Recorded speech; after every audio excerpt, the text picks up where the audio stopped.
Hi, thank you so much for joining another Ready to Ride Pilates session.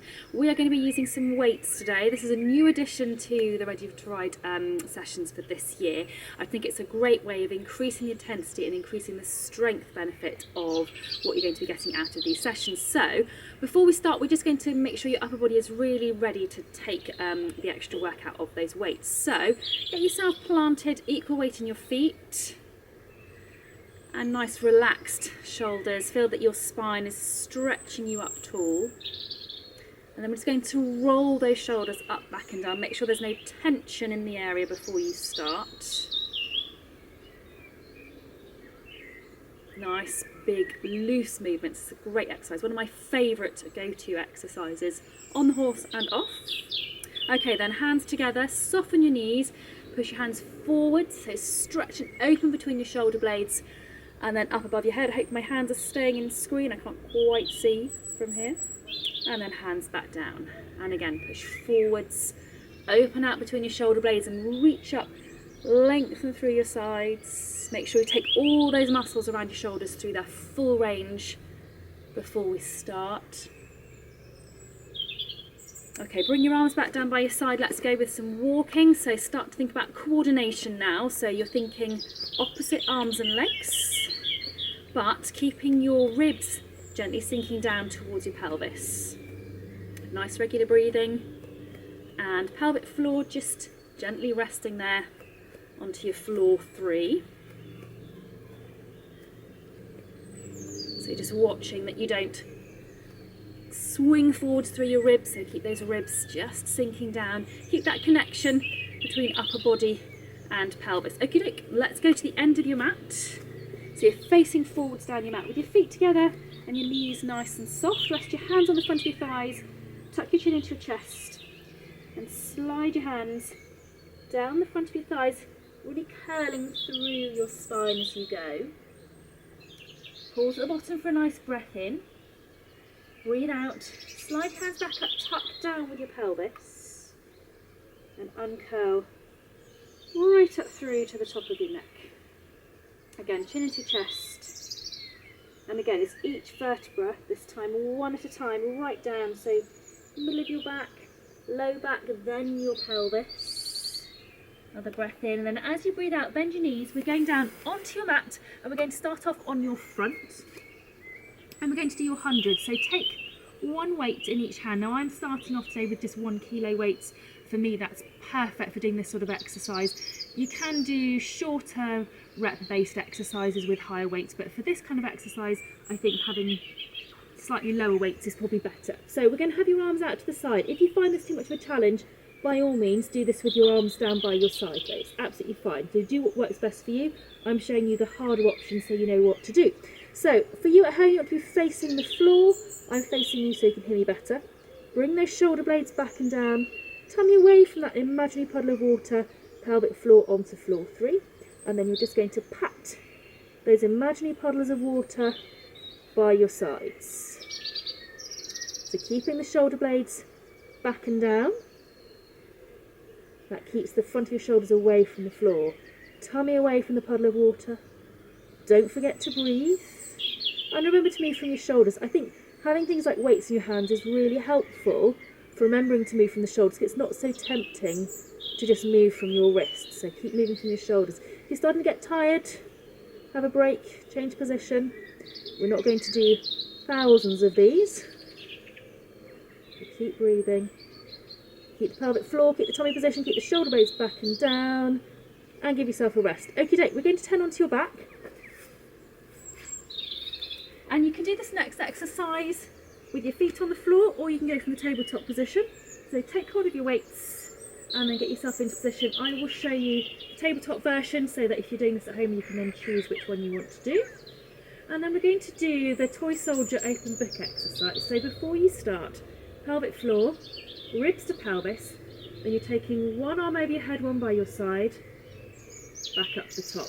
Then both arms out to the side, back up to the top. Then the opposite toy soldier movement, up, out to the side, and up. So you're alternating between those two movements, and you alternate which way you lead with the toy soldier exercise. And this is great for controlling you into the end range with your shoulders. So I'm going reasonably far. If you find that it's quite difficult to control the movement into those positions, then you can make the movements quite a bit smaller. So you can really change this exercise to do what you need it to do, provided you keep your ribs towards your pelvis and you are comfortable. So make this your last one. Okay, then bring your arms down, pop your weights down one at a time, bring your feet onto the floor as well. Okay, we're going to come up into sitting and we're going to do your oblique roll-up exercise. If you're not comfortable sitting like this, by all means just pause, get a cushion to put underneath your bottom. Okay, so we're going to have your hands up in front of you and you're going to start off just by moving your pelvis. So hands kind of in a modified holding the reins position, shoulder blades back and down. And you're just moving through your low back and pelvis as if you were following the movement of the horse. Now I found over the winter, because I don't film for YouTube in the winter, I found over the winter that having things in my hands when I'm doing this actually makes it much more specific, makes it easier to be specific. Just watch that you're not cheating, but I do find it easier holding things in the hands. Then you can make it harder by doing that little turn to the side. Still trying to keep that movement as much as possible, just through your low back and pelvis, so you're not, my first one wasn't the best one to be fair, not doing a really huge movement through your whole body. Try to keep your hands level as you do that turn.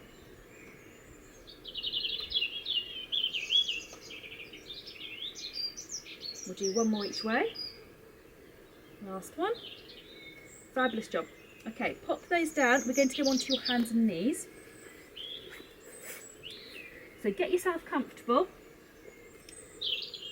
and we're going to do your rotation. So the rotation movement is such a key one to have.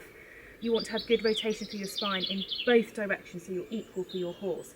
But adding in something like the weights really helps with your strength into those positions.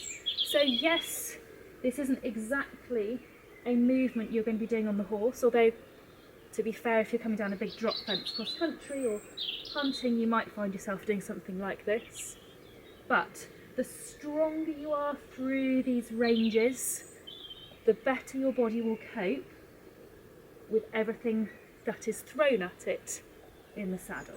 So you want to get your arm as high as you can comfortably, looking at your hand as you go. We'll do one more each way. Lovely. Okay, we're going to come up into standing. So keep your weights with you. I'm going to give you the easy option for this one. You can make it hard by doing this on one leg, but we'll just do it on two today, just to keep it nice and simple. So have your hands up in front of you, again, as if you were holding reins, but this time with your hands turned upwards, shoulder blades back and down, and then you're turning your arms out, but keeping your elbows tucked into your sides. So imagine you've got £50 notes tucked between your elbows and your sides. Then you're going to see if you can go out and then up, down, and then back in. Shoulder blades staying back and down as much as possible. They will start to move a little bit as you get your arms right up into that end range position.